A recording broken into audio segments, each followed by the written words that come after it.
I used to believe that being generous made me a good daughter, a good sister, a good person. But one day, I checked my bank account and realized the people I loved had stolen more than just my money. They took my trust, my peace, and they expected silence. Let me tell you how I finally said enough. I'm Camille, 37 years old, living in Portland and working as a senior financial analyst for a biotech firm. Last weekend, I flew to Charleston, South Carolina to attend my younger brother Landon's wedding. It was a dreamy waterfront ceremony beneath the oaks, full of joy and laughter. I had covered most of the expenses, flights, flowers, even the photographer, because my parents are on a fixed income and Landon and his new wife had just finished paying off grad school. I didn't think twice. After all, it's family, right? The next morning, as my boyfriend Eli and I were checking out of the inn to head back to Portland, I opened my banking app to settle the hotel bill. What I saw made my entire body stiffen. "What's wrong?" Eli asked, noticing how pale I'd gone, my fingers trembling around the phone. "Eli," I whispered, "my account, $13,000 is gone." He immediately took the phone and began scanning through the activity. "Are you absolutely sure? You told me last week you had over 20 grand saved up." "Exactly 21, I said. "Now it's 8. Eli scrolled through the transaction history while my chest tightened like it was wrapped in barbed wire. $4,000 to Hannah Bates, my sister. $5,000 to Cole Bates, her husband. $4,000 to Marla Bennett, my mother. All 3 transfers happened at 10:47 p.m. the night before. That was when I was in the shower, rinsing off the ocean breeze and the last of the champagne. My phone had been in the room. Someone used it while I was showering." I murmured, numb. Eli's jaw tensed. "We need to contact your bank right now." I nodded as we stepped into the elevator. But instead of fury, what burned through me was heartbreak. I'd always given freely, never demanded repayment, never kept score. And this was the thanks I got? As we reached the lobby, my phone buzzed. It was Mom. I answered, trying to sound calm. "Mom, I need to ask you something," I began. "There were 3 large transfers from my account last night. Do you know anything about that?" There was a pause. Then she laughed, like I'd asked her if it might rain later. "Oh, that? I figured you'd notice sooner. Honestly, I thought we took less than we should have." My heart stuttered. "What are you talking about?" "Hannah said it was wasteful to leave that much just sitting there," she replied. "So we split it up. Consider it our way of helping Landon start married life." I could barely breathe. Eli moved closer. I switched the call to speaker. "Mom, that's theft," I said, voice unsteady. "Oh, don't be dramatic, Camille. We're family. You're single, you earn plenty. What else is money for?" Eli took the phone. "Ma'am, what you just described is illegal. You accessed her account without permission." She snapped back. "And who are you? Her lawyer or just another meddler?" I pulled the phone from Eli's hand. "Mom, who used my phone?" "Hannah," she said flatly. "She said your password was easy to figure out," Mom had said before hanging up.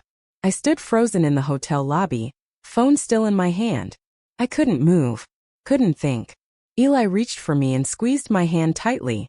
"We're not letting this slide," he said, his voice low but firm. I nodded, but my heart was spinning in a storm of disbelief and hurt. These were the people I had bent over backward to support, the ones I called family, and they didn't even hesitate to violate me like this. The drive to my parents' house was a blur. I barely remember leaving the parking lot, much less the route.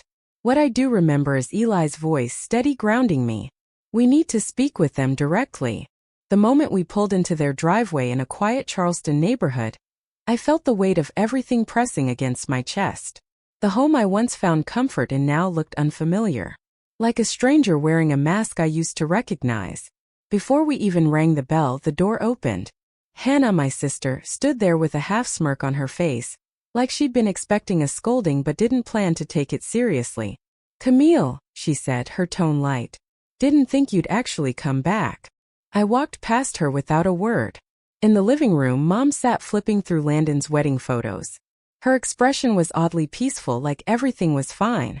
Cole, Hannah's husband, lounged on the sofa, sipping from a mug like he owned the place. "We need to talk," I said, cutting through the air like a blade. Mom looked up, calm as ever. "Is this about the transfers?" Yes. I scanned the room. I want to know why you thought it was okay to take money from my account without even asking. Hannah shrugged like it was nothing. You should have picked a better password. Your birthday and pet's name? Come on. Cole chuckled. I told her not to do it, but she said you wouldn't care. You took $13,000, I snapped. That's not a rounding error. That's theft. Mom set the album down and stood, brushing her hands against her pants. Camille, don't make this bigger than it is. We did it for Landon. He's starting a new chapter and needed help. You've got a great job, no kids, no mortgage. We just thought. Helping means you ask. Not sneak into my phone when I'm in the shower. I interrupted, my voice rising. You'd have said no, Hannah said flatly, settling into an armchair. You always act generous but get weird when we actually need something. Cole added. Be thankful we didn't take more. You've still got money left. I turned to Mom. You were in on it. She didn't even flinch. Of course I was. Hannah's got Olivia's school bills. Cole's car broke down, and I used my part for my prescriptions. We didn't think it'd upset you like this. Eli stepped forward. What you did was wrong. Camille has every right to be angry. Family or not, this is theft. Hannah rolled her eyes. Is this guy serious? I looked her dead in the eye, voice cold and final. Don't confuse blood with permission. You crossed the line. And I won't pretend it's okay. You didn't just take money, I said, barely above a whisper. You took my trust. The room fell into a thick silence. Only the ticking wall clock filled the space where their excuses had once lived. My mother blinked slowly, as if digesting the weight of my words. You're speaking to your own mother and sister like we're strangers, she finally said. I held her gaze. Because that's exactly how you feel to me right now. Cole rose from the couch, arms crossed. So what now? You're going to call the cops? Drag your whole family into court? I reached into my tote bag and pulled out a file folder. This isn't sudden. This is years in the making. Inside were neatly printed records, bank statements, text messages, email receipts. I'd spent the past 48 hours combing through every cent I had given, every desperate message I'd responded to, every guilt trip I had swallowed. In the last 3 years alone, I've given more than $20,000 to help you all, I said. Not once did anyone pay it back. And I never asked, because I thought that was what family did. But not anymore. Hannah stood abruptly, eyes wide with fury. You're bluffing. You wouldn't do this to us, Camille. I looked at her, calm and hollow. You already did it to yourselves. I turned to the door. Every step away from them felt like lifting 100 pounds off my back, even as my heart ached. I had always been the one who quietly held things together, who sent money before anyone even asked out loud. But I wasn't that person anymore. Eli opened the passenger door for me. As I climbed in, he reached across and gently took my hand. You just did something most people spend a lifetime avoiding, he said. And you didn't do it alone. I thought I'd feel relief. Instead, I just felt still. Back in Portland, our apartment felt unusually quiet when we walked in. I set down my purse, took off my shoes, and sat on the floor in front of the coffee table. Something inside me needed proof, clarity. So I started printing. I pulled every financial record from the last 3 years. I opened every message from Hannah, Mom, and Cole. And I began highlighting the truth in red ink. Landon's car broke down again. Could you spare $1,000? Mom's heating bill is behind. Can you help before they shut it off? Olivia's tuition is due. I swear I'll pay you back in 2 weeks. They never did. Not once. The more I marked, the clearer the picture became. It wasn't kindness I'd been offering. It was a pattern they relied on. A soft target. A dependable ATM dressed up as a sister and daughter. Eli came out of the kitchen, 2 mugs of tea in hand. He sat beside me, glancing at the piles of paper. Have you eaten? He asked. I shook my head. I can't. Look at this. This wasn't random. It was rehearsed. He nodded. This wasn't love, Camille. It was entitlement wrapped in guilt. I exhaled slowly. For the first time, I believed him. We're your family, Camille. Or have you forgotten that? Selfish. That's what you are. It's not like you're struggling. Their words echoed through my memory like shards of glass clinking in a jar. I thought back to when Hannah had called me, sobbing, while I was knee-deep in quarterly reports at work. Olivia fell, she cried. Broke her arm. The ER needs $400 upfront and we don't have it. Please, Camille. Without hesitation, I wired her the money. It wasn't until months later that I learned Olivia's injury had been minor. Insurance had already covered the hospital visit. Hannah had used my money to put a down payment on the latest smartphone, for Cole. I used to wonder if I was too generous, too soft, too eager to fix everything. But that day, sitting among stacks of statements and guilt-stained memories, I felt something sharper than regret. I felt anger. Have you considered reporting this? Eli asked gently, placing a reassuring hand on my shoulder. I didn't respond at first. My silence was heavy, not from indecision but reflection. Finally I whispered, if someone I didn't know took $13,000 from me, I wouldn't hesitate to call the police. So why should this be different? Eli nodded. It shouldn't. They violated your trust. Being related doesn't excuse what they did. But if I go through with this, I said, staring at the floor, I'll lose what little family I have left. He looked me straight in the eye. Camille, you never really had them. Not in the way that mattered. They only showed up when they needed something from you. I swallowed hard. If this happened to you, would you go through with it? In a heartbeat, he replied, his voice calm but certain. Not to get even, but to make sure they can't do it again. To you or anyone else. That stayed with me long after Eli had gone to bed. I couldn't sleep. I sat in the dim glow of my laptop, rereading every old message I had once brushed off. Camille, please. You know Mom's prescriptions aren't cheap. You've got the money. It's just temporary. I hate asking again, but family is family. Every word now sounded like a trap, warm on the outside, controlling underneath. I began typing. A spreadsheet of every transfer, every gift, every broken promise. I saved the file under a name that suddenly felt sacred. The Truth. The next morning, sunlight spilled across the hardwood floors. Eli was already up, seated at the dining table with a thick stack of organized documents. You're awake, he said softly as I stepped in, rubbing my eyes. I nodded and reached for my coffee. You were busy. I called someone I trust, he replied. An attorney who specializes in financial crimes. I told her your story. What did she say? That what they did, he said, tapping the file, qualifies as familial financial exploitation. If we build this right, you can press charges. Outside, the city moved like any normal day. But inside me, a storm was forming, this time, a storm I was ready to steer. I never thought I'd be the kind of person to file a legal complaint against my own relatives. Not over some disagreement, but a criminal case. I looked at Eli, the man who had stood by me through every unraveling truth. Are you sure this is the right thing?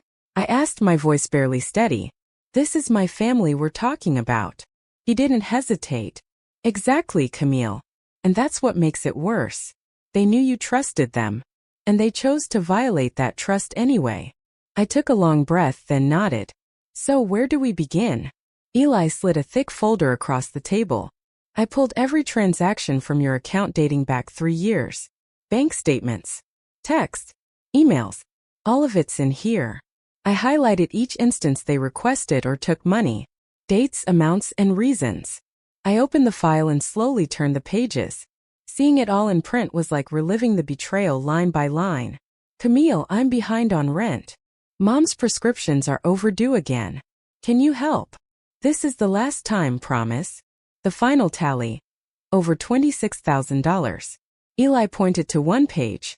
$13,000 of that was taken without your consent. That includes the hotel transfers from your phone. I whispered. That's enough.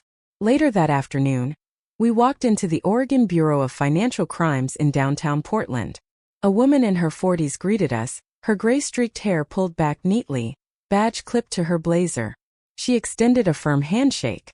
Camille Price, she asked. I'm Detective Michelle Rivera. I handle family-related financial exploitation cases. Yes, I said, clutching the file tightly. Let's sit. I'll need you to walk me through the entire situation. From the wedding in Charleston to when you discovered the missing funds. It took nearly an hour to explain everything.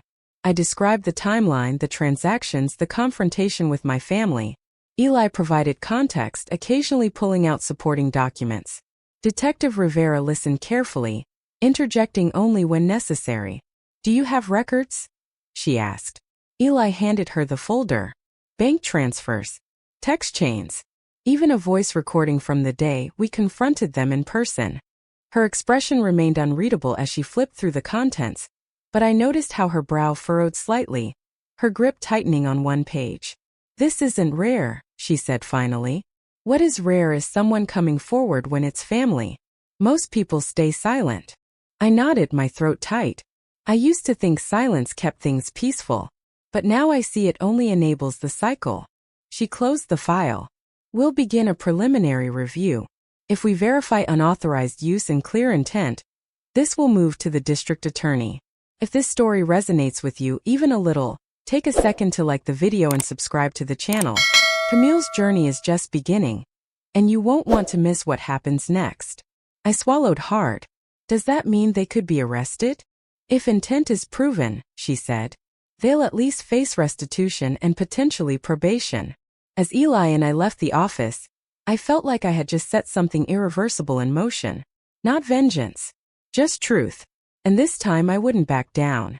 I had always been the quiet one, the helper, the fixer who never asked for thanks. But not this time. This time I was letting the law speak for me, and I wasn't going to look back. The first message came the next morning at 6:07 a.m., just as the sky outside began to shift from black to gray. I was still lying in bed, eyes open, mind racing from the night before. The screen lit up with a text from my mother. "Camille, what are you doing? Did you actually report this?" Within 10 minutes, the buzzing wouldn't stop. One notification after another. From Hannah. "Are you trying to ruin us? You're throwing away your own family over some stupid bank numbers?" From Cole. "Unreal. You're really dragging us through court like strangers? Over this? You're unbelievable." From Mom. "I raised you better. I gave you everything I could, and now this is how you repay us? You're making enemies out of your own blood." Not one of them asked if I was okay. Not a single word of remorse. Just blame. Just outrage that I dared to call them out. Eli walked into the room, carrying a mug of ginger tea. He paused at the foot of the bed as he noticed my phone lighting up again and again on the nightstand. "They're still at it?" he asked, setting the mug down gently. I nodded and handed him the phone. "It's like I'm the villain now." He sat down beside me and took my hand. "They're not angry because you did something wrong. They're angry because you finally stopped letting them take advantage of you." Those words cut through the noise in my head. Clear. Unapologetic. That afternoon my phone rang again. My stomach twisted when I saw the caller ID. "Mom." I stared at the screen for a moment, then finally picked up. Her voice was sharp, clipped. "Camille, I can't believe what I'm hearing. You're trying to disgrace your own family. What will people say when this gets out?" I took a deep breath. "Mom, they stole money from my account. Without asking. You don't think that's wrong?" "Oh, come on," she snapped. "You make good money. You're not struggling. And now you want to humiliate everyone over what, $13,000? I clenched the phone tighter. No one, no matter how close, has the right to take what isn't theirs. They didn't ask. They just assumed they were entitled. There was a long pause before she said coldly, "You've made your choice. Just don't come crying when you find yourself alone." I exhaled. "No, Mom. I'm not the one who walked away. I'm just finally drawing a line." She hung up without another word. An hour later, an email arrived. The subject line screamed in bold, capital letters, "You ruined this family." It was from Hannah. Paragraphs of rage and insults followed, calling me arrogant, heartless, disgraceful. I read it all. And for the first time, I didn't cry. Eli walked over and gently touched my shoulder. "You all right?" I nodded. "Yeah." Just realizing how long I mistook obligation for love. He looked at me with quiet certainty. "You're not alone. Not anymore. Real love doesn't demand that you disappear to earn it." That evening, after hours of staring blankly at my laptop, I opened a new journal entry and simply typed. "They say I tore the family apart. But a real family doesn't thrive on guilt and silence. I didn't break anything, I just finally stopped playing the victim. 3 days later, an email landed in my inbox from a local law firm, one I recognized from Cole's LinkedIn. Their message was polite, filled with legal phrases about mitigating damage and preserving family integrity, but the intent was clear. They wanted me to drop the complaint. They argued the case would cause emotional distress to Olivia and Ethan, Hannah's kids, and urged me to handle things quietly with compassion. I replied with a single line. Let the court determine what's right. Children deserve to know that stealing isn't justified by shared DNA. Eli read my response from across the table and gave a faint smile. That's the strongest thing you've written so far. I nodded, the ache still lingering in my chest. It still feels like I'm holding my breath. Because you are, he said. But you're breathing a little deeper each day. It was the following Thursday, cold and gray, when our doorbell rang. Through the rain-blurred glass, I saw a figure standing on the porch, hands in the pockets of a windbreaker. It was Landon, my younger brother. I hesitated for a moment, then opened the door. Landon. He looked up, face unreadable. Can I come in for a few minutes? I stepped aside silently, unsure of what I was letting in. The living room still looked like a war room, folders, bank statements, legal letters all spread across the table like a battlefield map. Landon's eyes fell on the mess. He didn't speak right away. You okay? He asked at last. I gave a tired shrug. Trying to be. And you know everything? I asked. He nodded, sitting down on the edge of the couch. I do. I just didn't know how to handle it. I studied him. The same kid I used to walk home from school. The same brother who once built me a bookshelf in high school shop class. Then why now? I asked. He rubbed the back of his neck. Because I need you to hear this from me. I didn't know Hannah would actually use your phone. But this wasn't just a one-time thing. I felt a tightness in my chest as he continued. I've heard them talk, Camille. Mom, Cole, Hannah, making plans on how to ask you without making you say no. I even saw Mom jotting down which holidays were best to bring it up. My hands curled into fists. And you kept that to yourself? I asked. Landon dropped his gaze. I was scared. If I said something, they'd cut me out. And I just got married. I didn't want to lose everything. I didn't speak. But for the first time, I saw regret in his eyes and maybe something more. Truth. Finally. I swallowed hard, pushing down the emotion rising in my throat. Landon's voice cracked. Now I finally understand. They didn't just take your money, Camille. They stole your trust. They twisted every generous thing you ever did and made it their right. I couldn't speak. The words I'd waited years to hear were suddenly in front of me, spoken by the brother who once stood on the sidelines. He took a shaky breath. After you filed the complaint, Mom pulled me aside. She told me if I ever got called to testify, I should just play dumb. Pretend I didn't know anything. My chest tightened. She really said that? He nodded slowly. But I can't lie. Not to you. Not to myself. He looked at me then, really looked at me with an honesty that shattered whatever anger I'd been holding onto. I'll testify, he said firmly. I'll tell the court what I know. The conversations I overheard. The times they joked about getting money out of you without making you suspicious. I reached out, squeezing his hand. Are you sure? Once you do this, they might never speak to you again. He nodded. I've already lost their respect. But I won't lose myself. If I have to choose, I choose the truth. And I choose you. 3 weeks later, on the day of the preliminary hearing, Landon walked into the courthouse wearing a charcoal suit and more courage than I'd ever seen in him. He stood tall as he was sworn in, voice steady as he took the witness stand. The room was silent as he recounted how he'd heard Mom strategizing which days I'd be more likely to say yes. How Hannah and Cole exchanged texts, planning who would ask me next and what excuse to use. I was scared, Landon said, voice cracking just slightly. I stayed silent for too long. But I won't anymore. Detective Rivera, seated near the front, gave him the slightest nod of approval. My attorney leaned toward me and whispered, "This changes everything." I looked across the aisle. Hannah sat rigid, eyes darting. Cole's jaw was clenched, his face flushed. My mother hadn't shown, claiming illness and sending a note instead.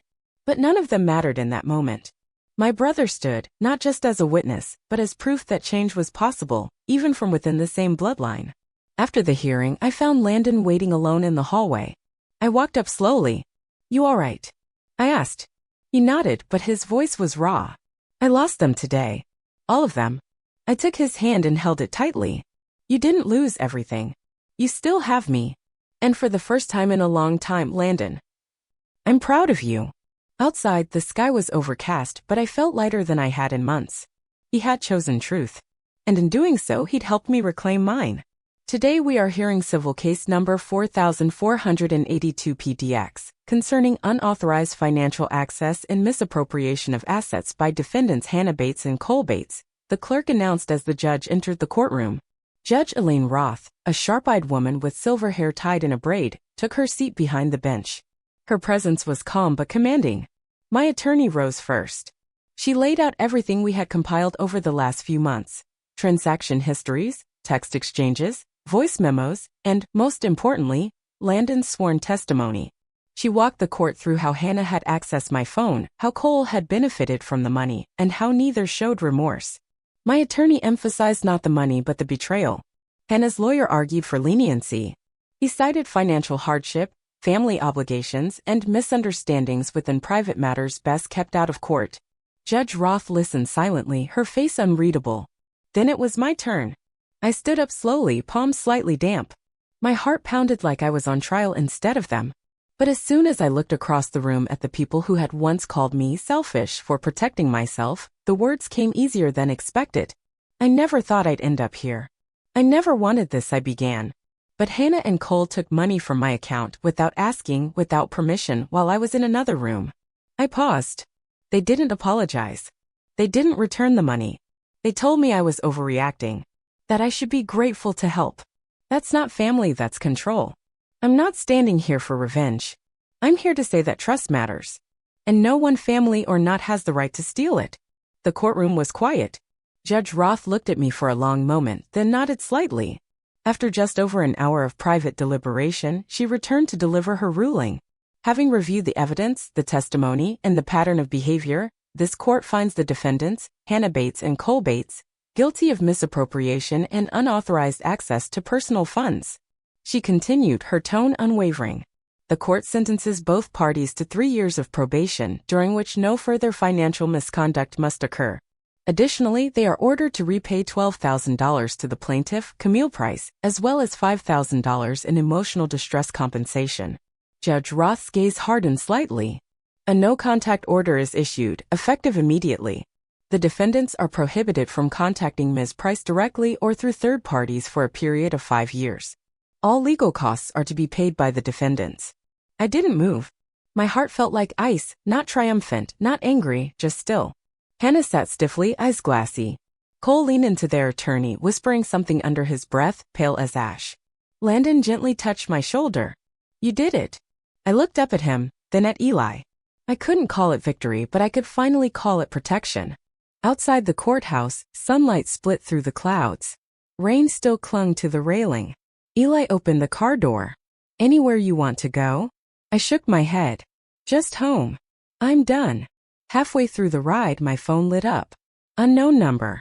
I didn't answer. A message came through. You think this is over? We're not done. I turned the phone off, leaned into the seat, and stared out the window as Oregon's pine-lined roads blurred past. I wasn't afraid anymore. 3 weeks after the court ruling, a text popped up on my phone while I was steeping tea in the kitchen. It was from Landon. Camille just thought you should know Cole just got fired. I stood still, watching the steam curl upward from my mug. Landon explained that Cole's employer, a mid-sized logistics firm, terminated his contract after learning of the judgment. The company had a strict ethics policy. Misappropriation of funds, even in a personal context, triggered immediate dismissal. But that was only the beginning. 2 days later, my attorney called to update me. Under the civil enforcement ruling, Hannah and Cole's joint accounts were now frozen to recover the restitution. Their income and savings, everything was locked. A week after that, Eli read aloud a notice forwarded from our lawyer. Their mortgage lender had initiated foreclosure proceedings. Missed payments. No arrangement in place. I listened in silence, processing it all not with anger, but clarity. This was what accountability looked like. One chilly afternoon in October, I ran into a woman I vaguely recognized at a second-hand bookstore. She had volunteered with Hannah once. We exchanged polite greetings, and before leaving she leaned in, her tone hushed. I saw Hannah last week. She's not the same. Looks tired. Bitter. Word is, she's been selling household stuff online to make ends meet. She paused, watching my face carefully. They downgraded their internet. The kids complain about it at school. I just nodded. No smugness. No joy. Just a quiet acknowledgement that every action echoes eventually. They say this is the first time she's had to face real consequences, the woman added softly. I left the store with a book on mindfulness and the lightest heart I'd had in years. I began rebuilding quietly. I enrolled in pottery classes on Saturdays, walked the trails near the river every morning, and restarted journaling. A habit I'd lost somewhere along the way. Eli always supported me without pressure. He never told me to forgive. Instead, he helped me recognize that boundaries weren't cruelty, they were care. Then one evening, while we were chopping vegetables in the kitchen, my phone buzzed. Unknown number. I hesitated, then picked up. Camille, a familiar voice said. It was my mother. I didn't answer right away. They're going to lose the house, she said quickly. Hannah and the kids, they're not doing well. Could you help them? Just this once. I stared at the floor, heart steady. And for the first time in my life, I wasn't afraid to say no. Cole lost his job. Hannah's barely keeping things together. Her voice wavered for the first time since all of this began. But I didn't say anything right away. You're calling to ask for money? I finally asked. No, she said quickly. I just thought, maybe you could help. She's your sister, Camille. Don't let this tear everything apart. I closed my eyes. A part of me buried deep. Still longed to hear words I never received growing up. Affection that wasn't conditional.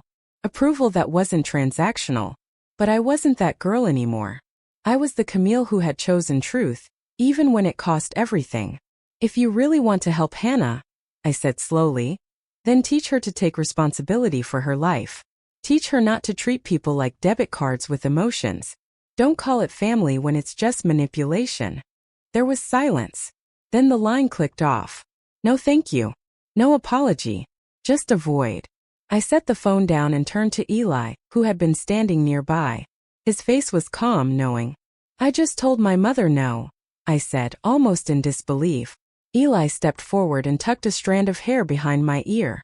No, he said gently. You just told yourself yes. That night I stood on our balcony. The air crisp with the scent of falling leaves. The wind brushed against my skin like a quiet reminder that change had come. Life may never be simple, I whispered. But this time I chose right. About a month after the court ruling, I received a cream-colored envelope with no return address. Just my name. Camille Price, handwritten in careful cursive. Inside was a short note. Thank you for saying no when it mattered. I read your story in the paper. Because of your courage, I finally cut ties with a sister who treated me like her emergency fund. You didn't just protect yourself. You gave the rest of us permission to do the same. I read it 3 times. Later that afternoon, 2 more messages arrived. One was a voicemail from a woman named Teresa. Her voice cracked as she shared how her daughter had drained her finances for decades.